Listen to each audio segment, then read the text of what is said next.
Hello everybody, and welcome to my second video.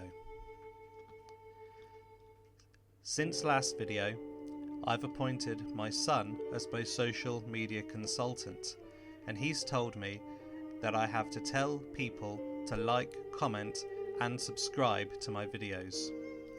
So, if you're interested in what I'm talking about here, or get anything out of it, please do like, comment and subscribe. There's more to come beyond what I've shown so far, and I'm hoping to get more videos up and out there. And if you're a friend or family member of mine who's been collared somehow into watching this video, you have no excuse not to do so. So, this video you are hearing now talks about quite a big question. Where did our idea of God come from? When I talk about this, I'm looking at this based on what we can see, dig up or research, rather than from a spiritual perspective. This isn't meant to be any kind of comment on anyone's beliefs. Although, anyone who has thought this kind of thing through has my absolute respect. If you have arrived at your beliefs through contact with the divine, then that is amazing. You have my respect, whatever conclusion you've come to. I find really fascinating when archaeologists look at the historical context around the Bible. When they perform digs in the places mentioned in those books, they shed light not only on the accuracy of the biblical account of history, but tell us where the ideas of God expressed in the Bible came from, and how those accounts reflect a reality in a way some people actually get to dig up and hold in their hands. Amazing. In my last video, I told you how the idea of learning about Shinto came from a lecture I attended at theology college. This video begins in a year 5 class in my primary school. In that class, we were given the task of drawing what we thought God looked like. It was a Church of England primary school, and most of the children in the class drew variations of an old man with a white beard sitting on a cloud. So what did I draw? Well, as you can imagine, I was a bit of an odd kid, and I drew some weird kind of alien creature. I said that maybe God was some kind of being who had survived the last big crunch. The big crunch being the idea that there will be an opposite to the Big Bang at the end of the universe, when everything comes back together again. I'll be honest, I don't think the teacher quite knew what to do with that. And needless to say, my drawing did not make its way onto the classroom wall alongside the others. But looking back, it got me to thinking. Why had all the children drawn an old man with a beard sitting on a cloud? Hopefully, if you follow me through this video, you'll see the beginnings of an answer to that question. Why we would come to have that idea of God? Where did it come from? How did this image get into our collective heads? And why should we care about this? It's a very good question. As with our last video about the Japanese and their spirituality, I think it's good just to know about these things. Knowledge for its own sake is a really great thing. It's helpful to understand how ideas have developed over time, where they've come from, and how that can help us better understand the world around us. And perhaps especially in this age of increasing cross-cultural communication and interaction, understanding the roots of our culture and how another culture might have taken a different route can really help us better understand other people's beliefs and ideas at a bedrock level. So, we're going to go on a bit of a journey today. we'll look at some things you might be familiar with, like the old bearded conception of God on the bottom right here, and some things you might be less familiar with. Who are these sort of bovine type people, just one picture up? What's that strange writing behind them? Who is that pharaoh being shone on by a great shaft of light coming down from the heavens? Is it some kind of ancient UFO encounter? And who is that gentleman at the top there, sitting on that winged contraption he appears in? All these questions, I promise you, shall be answered. But before we begin, I want to paint a picture for you. Imagine an old land, thousands of years ago. Imagine standing on a hill overlooking a valley, hearing the sounds of sheep, feeling the warm sun on your face, and the cool breeze blowing at your back. Suddenly, you look to the south and see a number of men emerging from the desert, moving towards the tents where your family are. Who are these people coming from such an inhospitable place? As you look around, you can still hear the bleating of the sheep, the rustle of the grass, the whisper of the breeze. Everything seems very peaceful. But others have noticed these strangers too. And yes, now that they've come closer, it's clear they are making their way towards your camp. You start to make your way down the hillside, jumping over rocks, skipping across yet more ancient lines of stones and ruins which straddle these hillsides, hurrying back towards the tents. Who are these people who have come out of the desert? As you reach the camp, you see that these men have arrived before you. They are speaking with the elders of your family, your tribe. Who are these desert strangers? And what knowledge do they bring with them?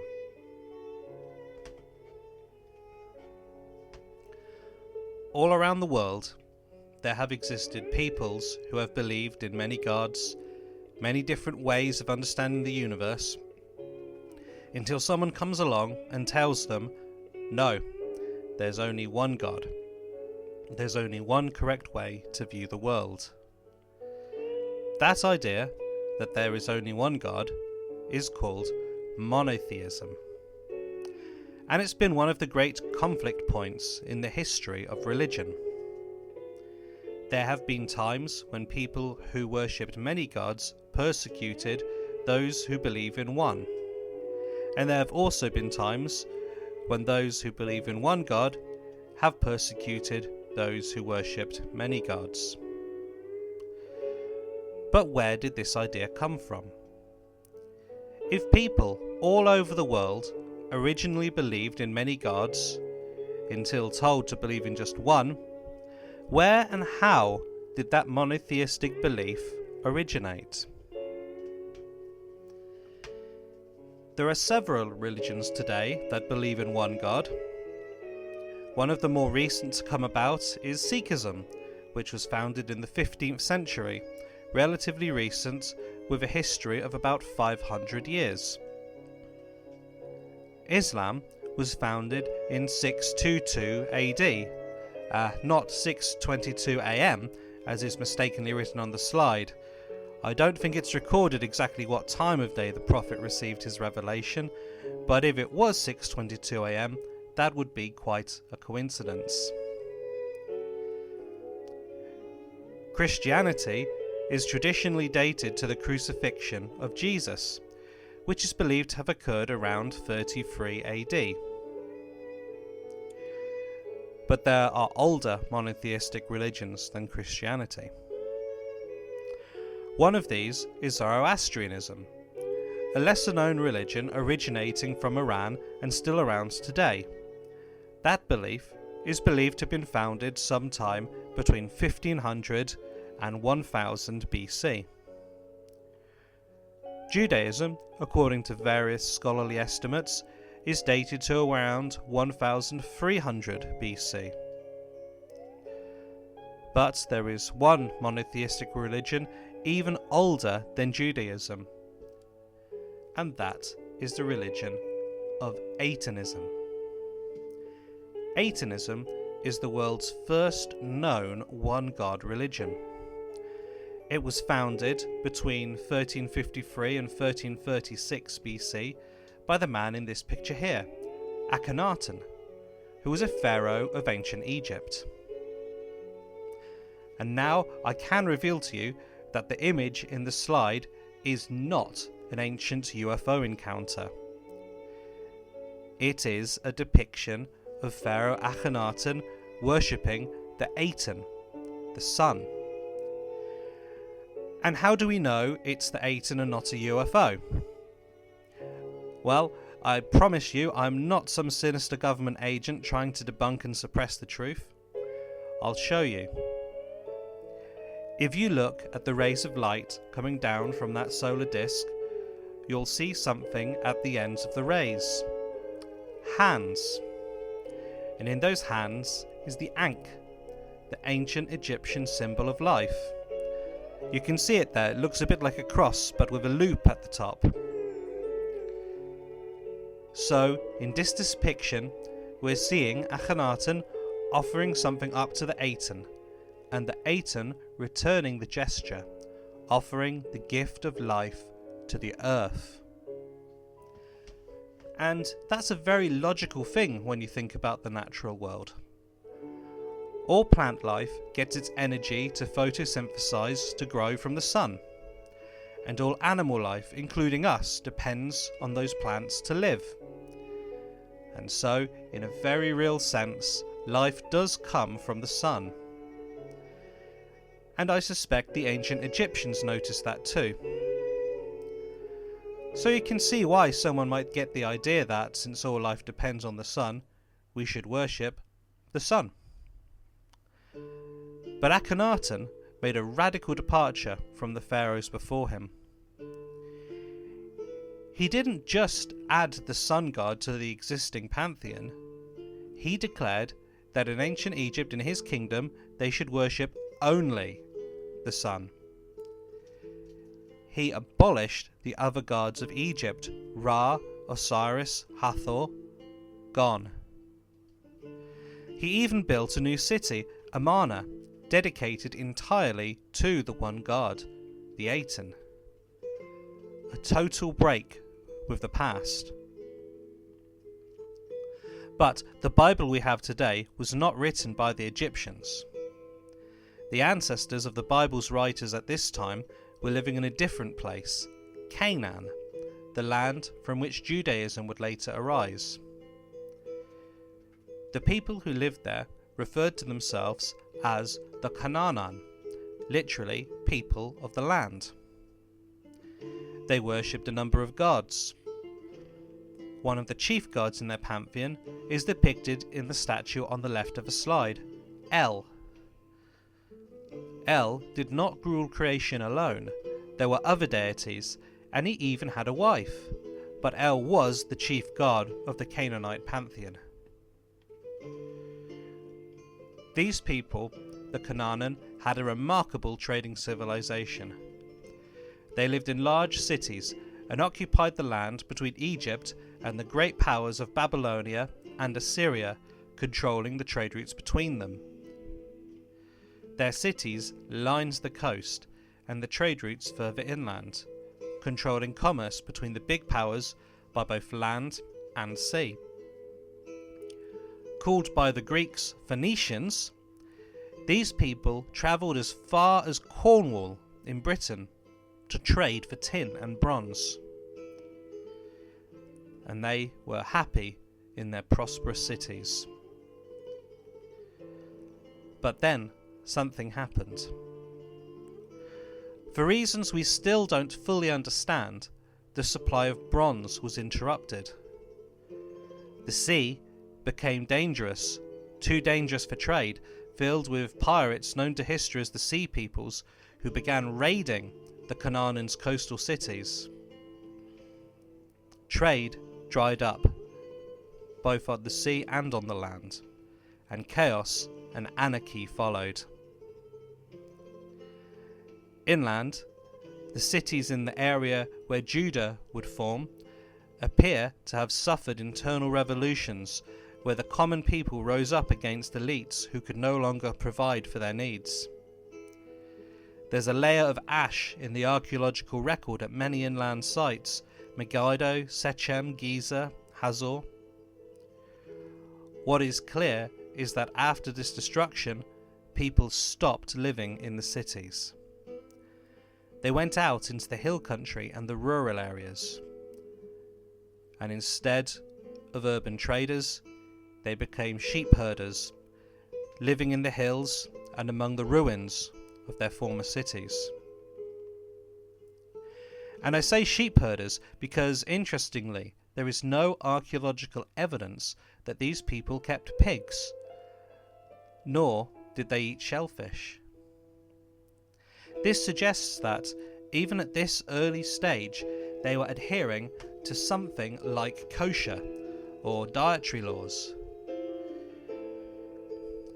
Meanwhile, the coastal Canaanite cities consolidated. Rather than facing revolution, they came together and slowly rebuilt their trade networks. And over the course of the next decades and centuries, they regained their role as middlemen, prosperous and connected once again. All around the world, scientists and anthropologists used to treat the oral histories of the peoples they came across with quite a degree of skepticism. It was widely believed that people couldn't remember things correctly over generations, and that oral traditions were mostly made-up stories and couldn't be relied upon for serious research.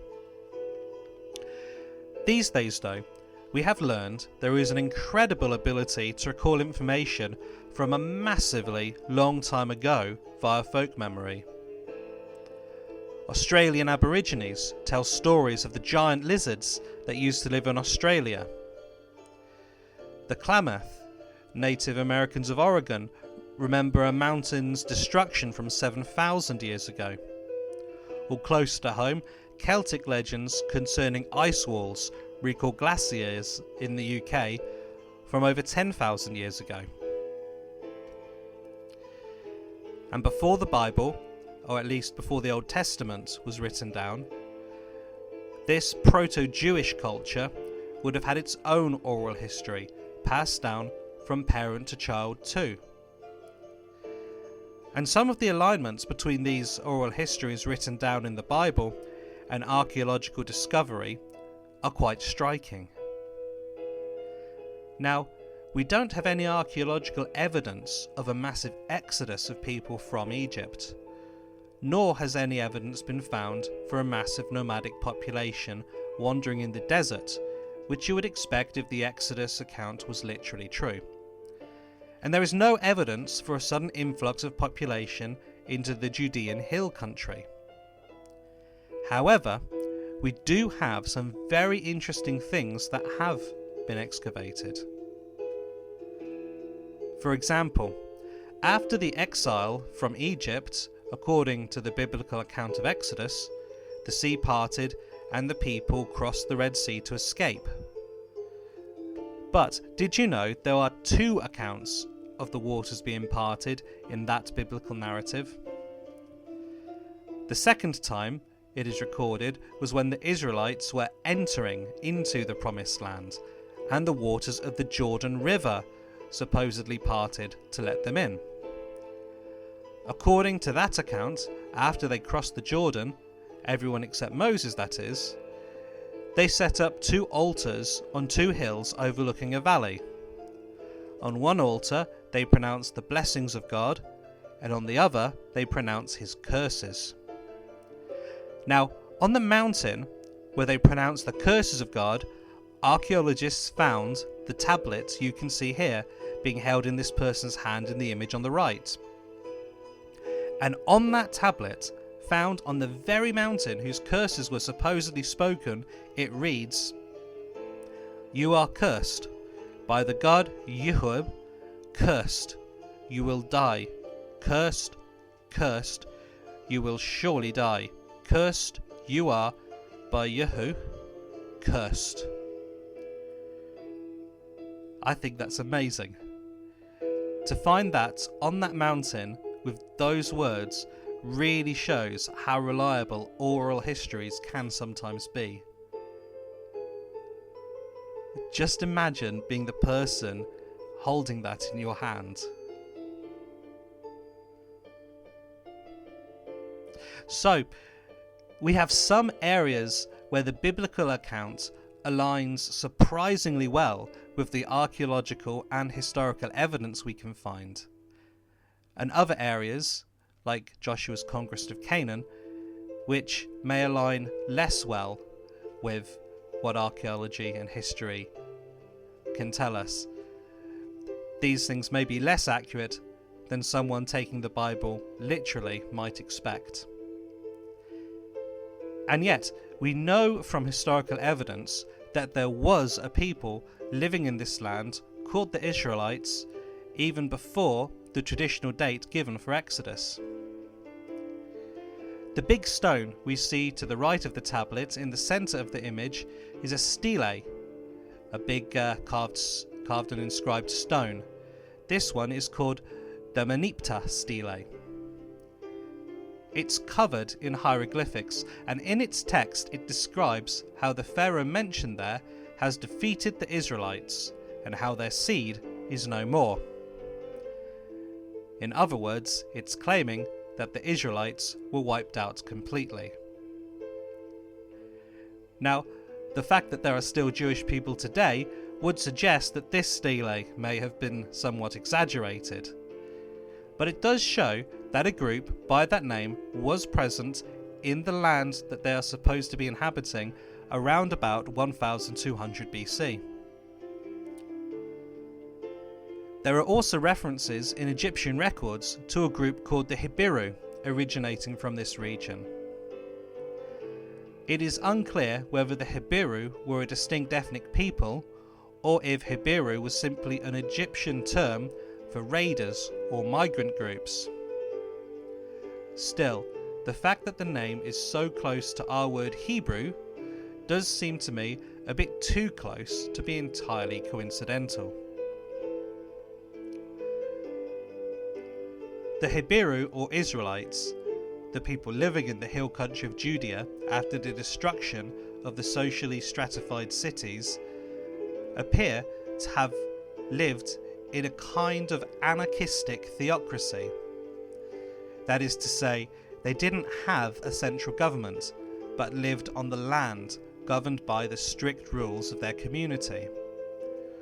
Rules that were eventually recorded in books like Leviticus and Deuteronomy in the Bible.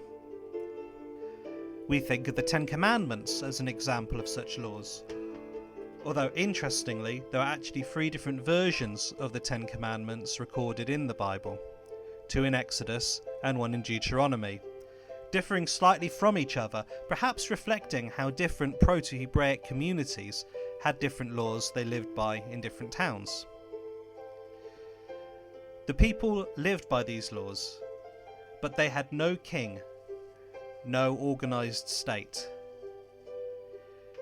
These communities worshipped their own tribal gods, sometimes identifying their main god as El, as the Canaanites had done, sometimes identifying their main god as the god of their tribe, Yahweh. And that could cause problems, because when other peoples came from outside, peoples who worshipped other foreign gods, seeking to oppress them, take tribute, or even raid and kill them, the Proto-Hebraic people had no central authority to respond to the threat. What the Bible records about this period of Jewish history is that when these threats arose, a leader would emerge from within the tribes of Israel and seek to help their tribal brethren and their tribal god, and with the help of their tribal god would seek to see off the invaders. And then, once the threat was gone, the person would return to their home, and the tribes would return to their anarchistic, theocratic way of life. And this kind of cycle seems to have happened once roughly every 50 years or so. And interestingly, these leaders weren't always men. In the bottom right hand corner of the slide we see Deborah, one of the prophets and judges of Israel. And we'll look at a quote from her a bit later on, which is thought to be one of the oldest surviving passages in the entire Bible. At the time, these people were living in this land, though, although they concentrated on their own tribal gods or gods, they did not yet believe in a single god. There were still a number of different gods known and worshipped in the region, gods like Yahu, Baal, El, and Moloch.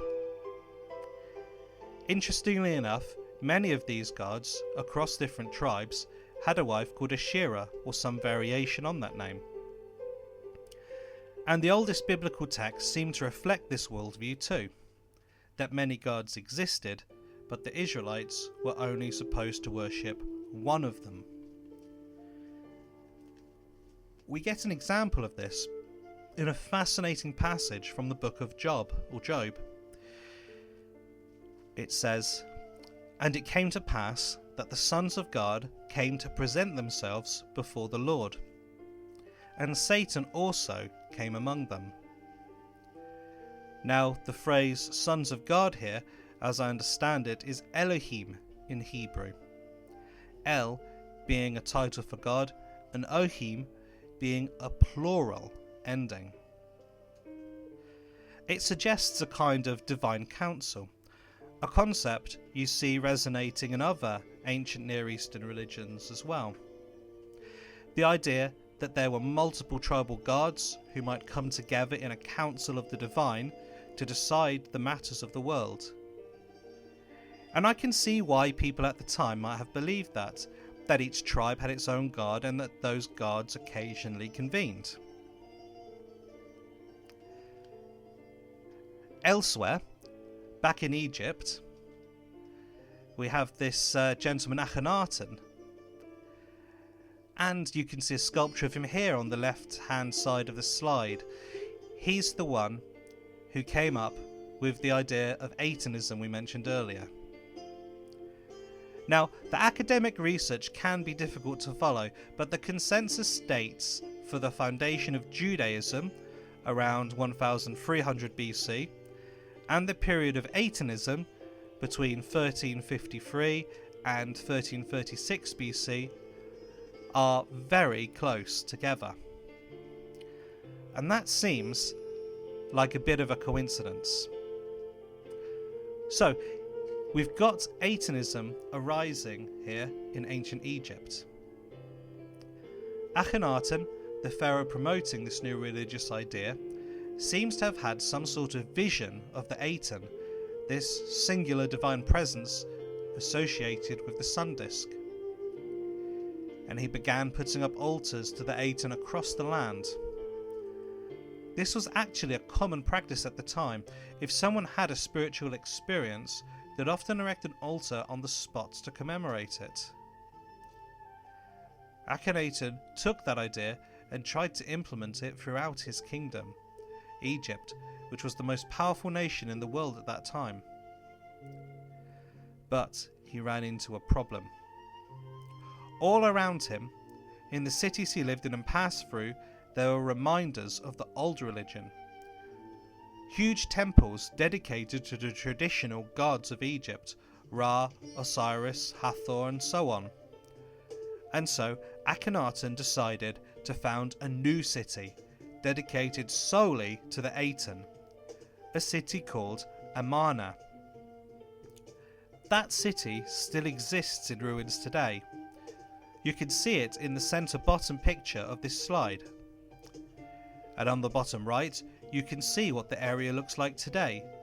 Beautiful, by the banks of the Nile, with palm trees and flowering plants. It seems that Akhenaten was quite happy there. In the central image, you can see him with his wife Nefertiti, and their 3 children enjoying a wholesome family moment. Interestingly, one of the children, the smallest one on his mother's shoulder, was a boy named Tutankhaten, who later would change his name to Tutankhamun. Yes, that's Tutankhamun, the one whose tomb Howard Carter famously discovered in the 1920s, filled with all that stunning treasure. There's a little family link for you. On the stone tablets in this image, you can see the Aten again, the sun disk, with rays coming down, each ending in a hand, and in many of the hands the symbol of the Ankh, the Egyptian symbol of life. This imagery represents the Aten offering life to the pharaoh and his family. But sadly, the happiness depicted in this image didn't last. Akhenaten had put a lot of energy into building his new city. He had asked a lot of effort from his people and used a lot of resources and attention. Attention that was also needed elsewhere. Because around this time, harvests appear to have begun to fail in Egypt. A cycle of starvation and disease began. An excavation shows the health of the population of Amarna got worse and worse over time. It's interesting that many of the plagues of Egypt described in the Bible would have mirrored what happened in Egypt during times of hardship like this. The Nile turning red, possibly a eutrophication event, a build-up of red phytoplankton maybe. Too many frogs, that could happen if the water in the Nile was bad and the frogs' food sources had died off. Crops destroyed, locusts or frogs could be to blame. Crocodile attacks, if the river lacked food to sustain the crocodiles, they might have become more aggressive towards humans as they sought alternative food sources. And of course, hunger and disease would follow all of these things. Tragically, Akhenaten and Nefertiti lost 2 of their twin children, leaving only Tutankhamun surviving. Eventually, things got so bad they came to a head, and it's not clear exactly what happened to Akhenaten.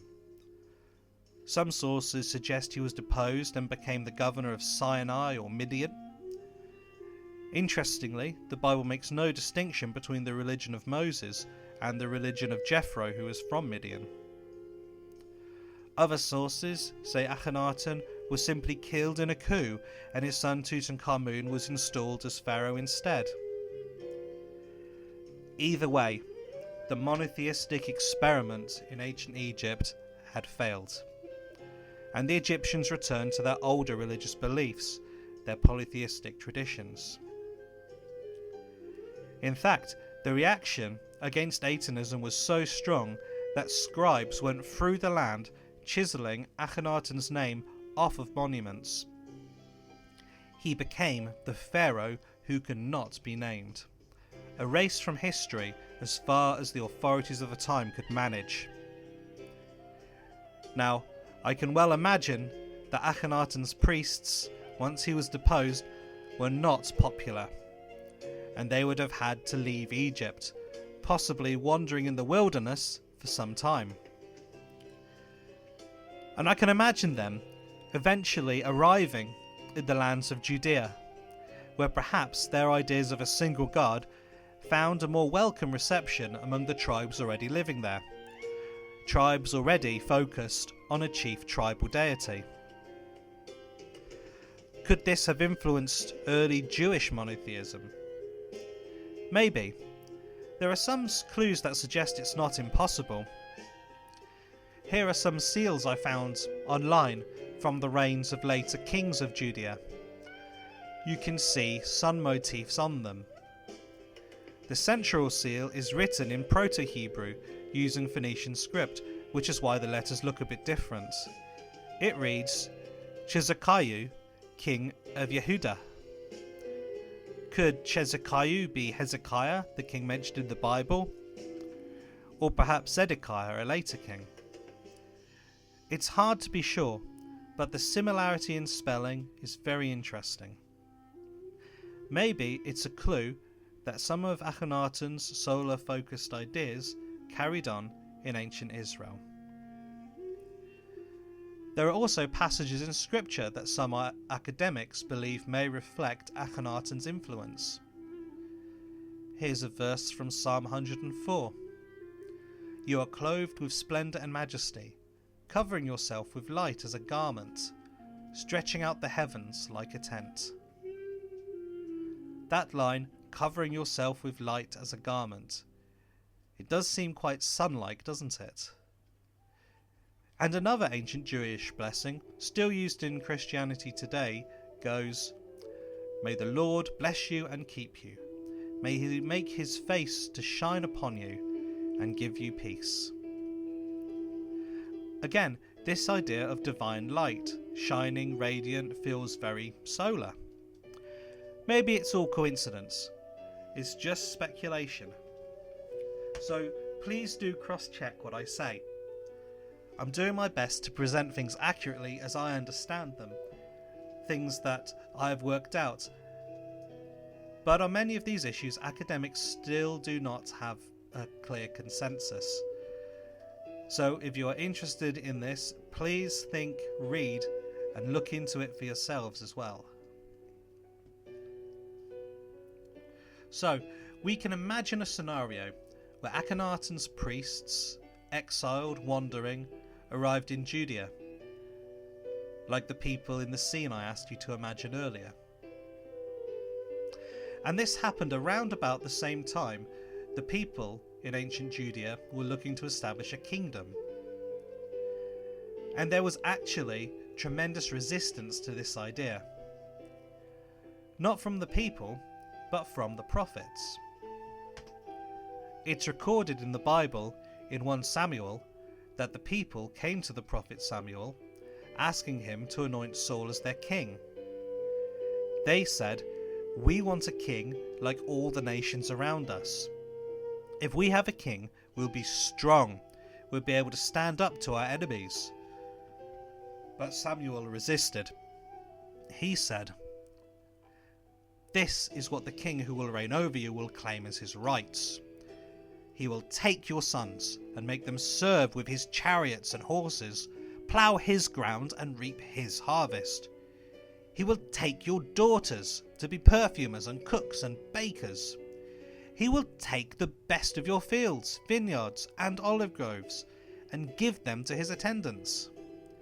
The best of your cattle and donkeys he will take for his own use, and you yourselves will become his slaves." And that kind of anti-government, anti-king sentiment is very interesting. It suggests those who kept the oral traditions of the Hebrews at that time saw rule by kings as incompatible with their old way of life. That old tradition where they lived with no king, governed only by custom and law, and had a direct line to God. And maybe that attitude came from a deep-rooted distrust, perhaps even going back to when their cities were destroyed, when they had risen up and burned down the palaces with their elite residents. Either way, however, Samuel lost the argument. A king, Saul, was appointed, and later David took the throne. And David's existence is actually historically attested. On the map to the right you can see the land of Aram, just north of Israel. Archaeologists excavated a library in Aram, and one of the records there describes how they captured a prince of the Israelites, who they described as being from the house of David. That's a non-biblical source confirming that David really existed, and that he ruled a kingdom in Israel around this time. But once the Israelites had a monarchy, the pressures from neighbouring cultures and their foreign guards didn't go away. they just changed form. On the left hand of this slide, you can see a captivating woman. And you might ask yourself, who is she? She's an actress. But she is an actress portraying the infamous biblical figure Jezebel. And you might have heard Jezebel spoken of in a fairly negative way, like a harlot or an immoral woman. People might say something like, "Oh, you Jezebel," as an old-fashioned insult for a woman who was seen as a betrayer. But I think that's a bit harsh on poor Jezebel. You see, according to the Bible, Jezebel was a Phoenician woman, a princess from the lands of Canaan, and she went to Israel to marry the Israelite king. And when she went to Israel, she brought with her statues of her gods from home.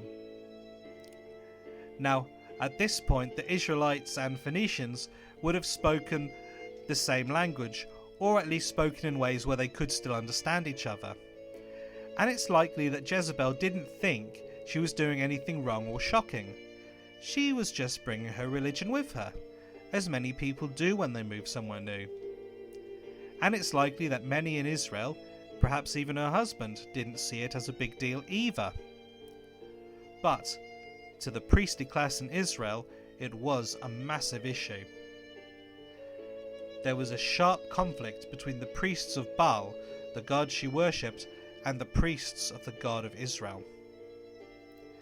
In the biblical account, this culminated in a dramatic event at Mount Carmel, where the two sides came into direct confrontation to see which god could bring down fire from heaven. And according to the biblical account, the prophet of the God of Israel was victorious. The priests of Baal were then slaughtered following their defeat. Now, the site of this confrontation, Mount Carmel, is now an international peace garden, and you can see a picture of it here in the middle of the slide. It's poignant that the place which marked the first major conflict, where people believing in one god persecuted people who were worshipping many gods, is now a peace garden. And I think we can all agree that whatever we may think about recent events in the Middle East, we all hope for peace in that whole region.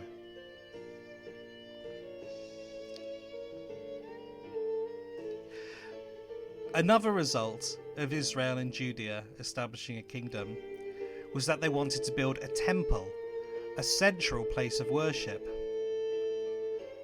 On the left of this slide, you can see a reconstruction of what the ancient temple in Jerusalem might have looked like in that period. This temple in Jerusalem became the religious centre of the people. Sacrifices and religious observances were now focused on one location and on one god, the tribal God of Israel. But they hadn't fully arrived at strict monotheism yet. We know this because in the archaeological record we find numerous statues of a female deity, Asherah. The Bible often warns, don't worship Asherah, don't set up Asherah poles, don't bake Asherah cakes. And of course, these warnings only exist because people were doing exactly those things. So it's no surprise that we find idols of Asherah in ancient Israel. This suggests that, at this stage, people may have seen Yahweh and Asherah as god and goddess, a divine pair, male and female. This brings us to the image on the right-hand side of the slide. Here you can see an image of two figures with Proto-Hebraic script above them. These figures are somewhat bovine in appearance, like cows or calves, and the inscription reads, Yahweh and his Asherah. Yahweh is the ancient name for the Israelite God, sometimes also translated as Jehovah. The cow-like depictions reflect the importance of cattle in the ancient Near East. It was a revered animal, and so it's perhaps natural that divine figures would be portrayed in such a form.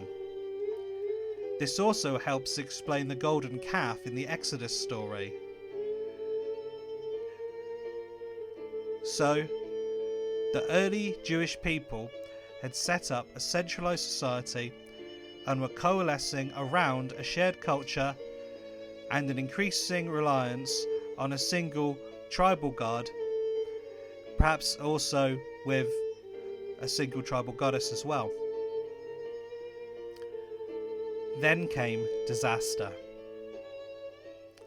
First, the northern kingdom of Israel was defeated by the Assyrians, and the people were taken into captivity to places like Nineveh in what is now northern Iraq. On the left of the slide, you can see a carving from Nineveh showing captives being led away, possibly even the princes of the house of Israel itself. When they conquered a land, what the Assyrians would do was remove the native population and scatter them throughout their empire. And then they'd bring in foreign settlers to occupy the now empty territory. And that is what happened. Israel was gone. Its people were scattered, and strangers were brought in to live in their place. The descendants of those newcomers mixed with those who remained, who'd escaped the Assyrians, and became known as the Samaritans. And there are still Samaritan communities today in some parts of that region. After Israel fell, only the southern kingdom of Judea, with Jerusalem as its capital, remained. But after a while, Judah was conquered too, this time by the Babylonians. Its people were carried off into exile as well. Now, this happened to many nations, and most of them disappeared from history, their names and cultures forgotten. But at this point, the Jewish people did something different. Instead of abandoning their identity or their God, they made a leap, a giant theological one. They decided that their tribal God wasn't just the God of their land, he was the God of the whole world. They began to write down their stories, the legends, the laws, the oral traditions that had been passed down through generations. And that writing became the Bible we have today, or at least the Old Testament portion of it. The way it was written is fascinating. Just like today, we can tell the difference between modern English, Shakespearean English, and contemporary slang. So too can scholars tell the ages of biblical texts by the type of Hebrew that they use. The oldest parts of the Bible have a different tone, vocabulary, and grammar than the newer portions. And one of the oldest passages, according to scholars, comes from the Song of Deborah. She was one of the prophets of ancient Israel and one of its few female leaders. The passage reads, "Then Deborah and Barak, son of Abinoam, sang on that day, saying, When locks are long in Israel, when the people offer themselves willingly, bless the Lord. Hear, O kings, give ear, O princes, to the Lord I will sing. I will make melody to the Lord, the God of Israel. Lord, when you went out from Seir, when you marched from the region of Edom, the earth trembled, the heavens poured, the clouds indeed poured water. The mountains quaked before the Lord, the one of Sinai, before the Lord, the God of Israel." I just think it's remarkable to hear those words and imagine how old they are. They portray God as a protector of the tribe, a provider of water, and a presence that moves with his people. So, in exile, the Jews wrote down their faith. They created synagogues to gather and study, and they began to formalize their religion with rabbis, scholars, and communities of learning. This was the beginning of Judaism as we recognize it today. And through all the hardships, the Jewish people made an absolutely heroic effort to preserve their culture and faith. Eventually, their perseverance paid off, and the Babylonians themselves were conquered in turn by King Cyrus of Persia. And Cyrus allowed the Jews to return home to Jerusalem. Cyrus is one of the only non-Jews whose words are recorded in the Old Testament, which is a huge honour the Jews paid him. In fact, it's thought that Cyrus was even seen by them as a kind of messianic figure, in the way Christians might think of Jesus, as fulfilling the ancient messianic prophecies. Many Jews at the time may well have seen Cyrus's edict that they could return to Jerusalem as a miraculous and messianic event. His words are recorded as, "Thus says Cyrus, king of Persia, the Lord, the God of heaven, has given me all the kingdoms of the earth, and he has charged me to build him a house at Jerusalem, which is in Judah.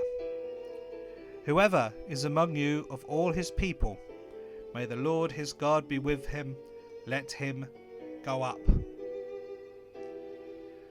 Why is he treating the Jews so kindly, you might wonder?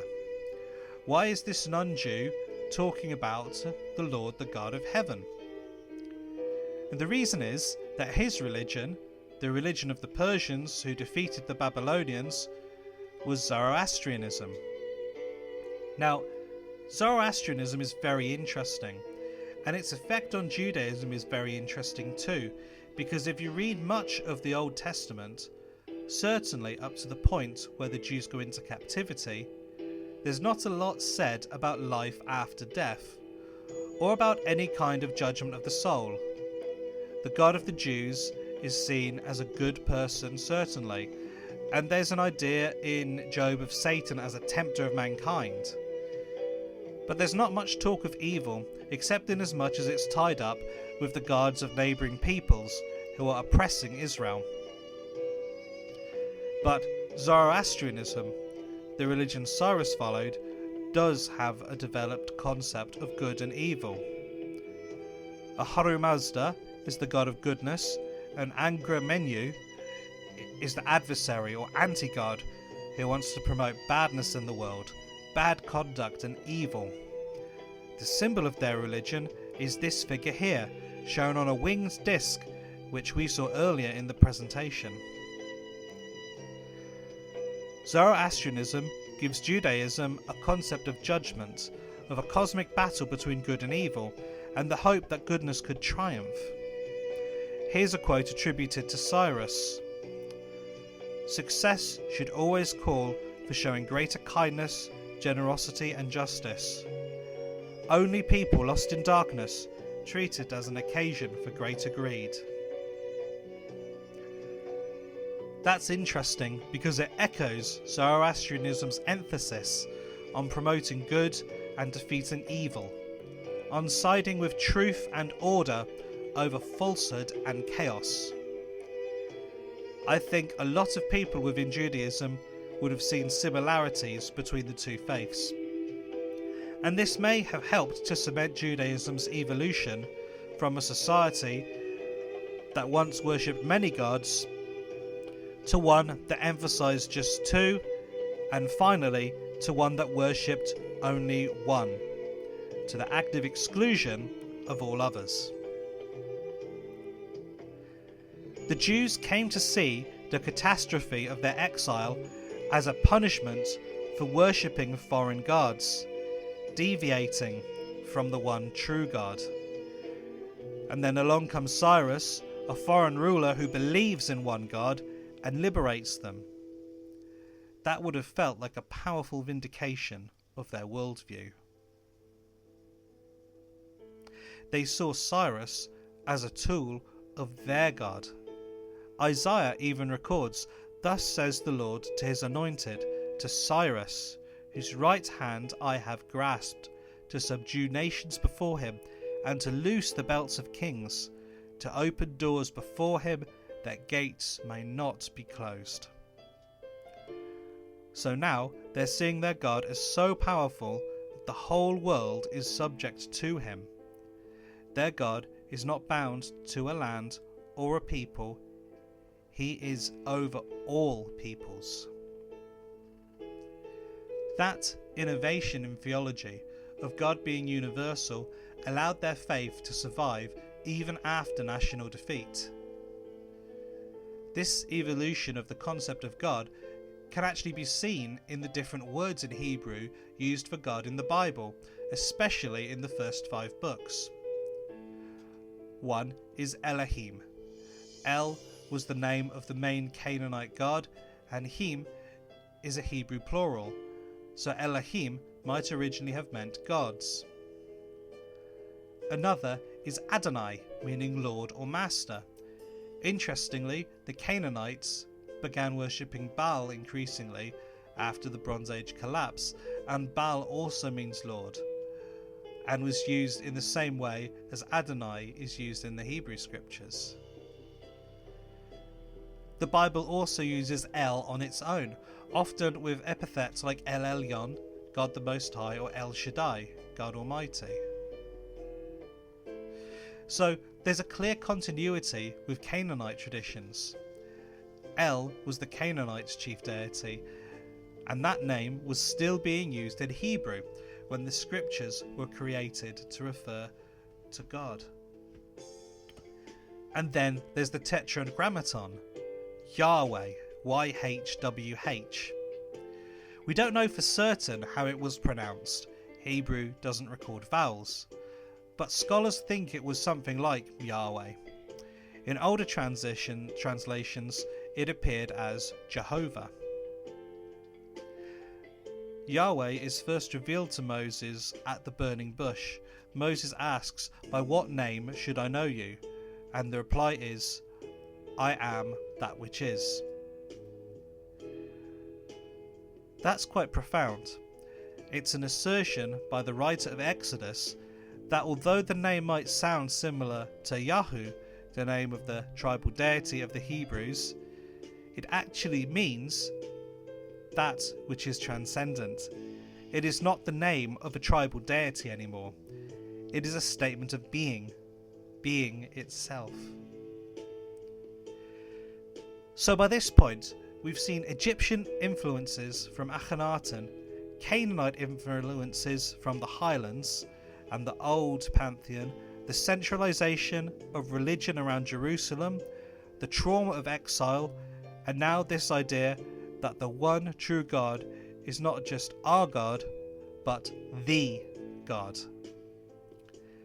They've also just been liberated by the Zoroastrians. But now, although I have gone into a lot of detail about how the idea of God evolved, I have not answered where that iconic image of God came from. The man with the beard sitting on a cloud. Well, the Zoroastrians were from what we now call Iran. Why is it called Iran? Because it traces its roots to the Aryan peoples, which are now called the Yamnaya culture. The name Aryan, of course, having tragic associations from mid-20th century Germany. That name has fallen out of use, but originally it referred to the same ancient group who are now called the Yamnaya culture. The Iranians were, and are still today, part of a vast linguistic family with languages related stretching all the way from the Indus Valley to the shores of Ireland. A family of languages descended from the language of the Yamnaya. So, who were this people, and why haven't we heard more about them? The Yamaniya were likely cattle herders from the Ukrainian steppes, or maybe parts of Turkey, who appear to have mastered technology like the wheel and chariots before their neighbours, and used that advantage to spread out over this whole massive area, tragically and tantalisingly just before the start of written history.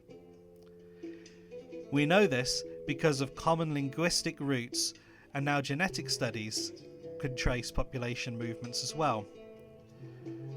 One example of this common linguistic root is the word for Sky Father, the original Yamaniya chief deity.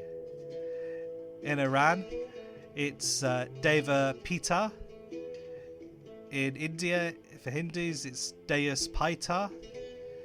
In Rome, it became Jupiter, from Deus Pater. In Greece, Zeus Pater. In Germanic, it became Tiwaz, and then Tyr. And in Irish, it became Dagda. So you can see this figure, a sky father, often bearded, enthroned, and sometimes holding a thunderbolt or hammer in the centre of this slide. This image is so deep-rooted over such a wide area that it passed through countless generations and cultures, and into our collective imagination of what God looks like. And angels? Our modern image, beautiful woman with wings or little cherubic babies, comes from the Yamaniya also. These were assistants to the Sky Father, who are known in the Germanic tradition as Valkyries, warrior women who bore the dead to the afterlife. Persia has an equivalent too, the Ahuras, and the Indian Hindus have the Apsaras. Our image of angels owes more to these influences than to Hebrew scripture. So why are angels often depicted as babies, these little cherub figures? Now, this next bit I have no academic references for, but I do wonder if perhaps this idea grew out of something somewhat tender and tragic due to the high mortality rates of babies after childbirth in the Middle Ages, the times when churches were being built and stained glass windows were being made. With so many babies dying, it would have been of some comfort to the parents to think of their little ones gathered up into heaven, transformed into something eternal and beautiful. In an age when infant loss touched nearly every family, maybe it was a way to believe they were not gone, but still in some way watching over their surviving relatives, just called back to serve God. But biblically, angels are far stranger. Multiple wings, eyes all over, wheels of fire, these are some of the more outlandish descriptions in the Bible. So, it just goes to show that our ideas of what God and angels look like are often shaped more by cultural layers, Greek, Norse, Persian, than by the oldest parts of the Hebrew scriptures themselves. So, going back to our main point, where does our idea of God come from? It's clear that many ancient peoples contributed to this complex concept. There were the Canaanites, a proud hill people who overthrew their own elites. They established strict behavioural laws and fought fiercely against the surrounding pagan tribes, only to be ultimately defeated by them. Their culture and struggles laid important foundations for early Israelite religion. Then there were the Egyptians led by Akhenaten, who attempted, but ultimately failed, to create a religion devoted to one God. Yet it's likely that exiles from this time found their way into Judea, becoming part of a learned priestly class. Their descendants as scribed shaped much of what our culture now thinks about God. Next, the Persians, a monotheistic people who liberated the Jews from exile.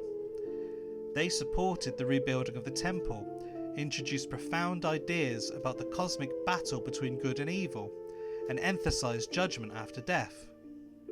Crucially, they allowed the growth of Jewish synagogues and the recording of scripture, key to the survival and evolution of Judaism. And finally, the Yamaniya people, the ancient steppe herders who gave us the powerful, enduring image of God we often picture today, the Sky Father seated on a throne, beard flowing, ruling from the heavens. Their shared language, mythology, and spiritual worldview spread from India to Ireland, deeply influencing how countless cultures envision the divine, even today. Between these four ancient peoples, we see the building blocks of our modern concept of God and get a clearer sense of its origins. But why should that matter to us today? At the very least, it's a fascinating story, one worth knowing. The more we understand about our past, the richer our perspective becomes. But there's something deeper here. We live in an increasingly divided world, polarized along cultural, ideological and intellectual lines. When we focus on this division, we lose sight of nuance and complexity. We begin to see those who think differently not as fellow humans, but as stereotypes. Now, when we ask, where did God come from? It might feel natural to leap to, does God exist? But I've deliberately avoided answering that question here, because it is one each of us must wrestle with deliberately. And the answers will probably not conform to a stereotype, but be just as deeply individual and nuanced as we are as human beings. Thank you sincerely for your time and attention today. And goodbye, hopefully until next time.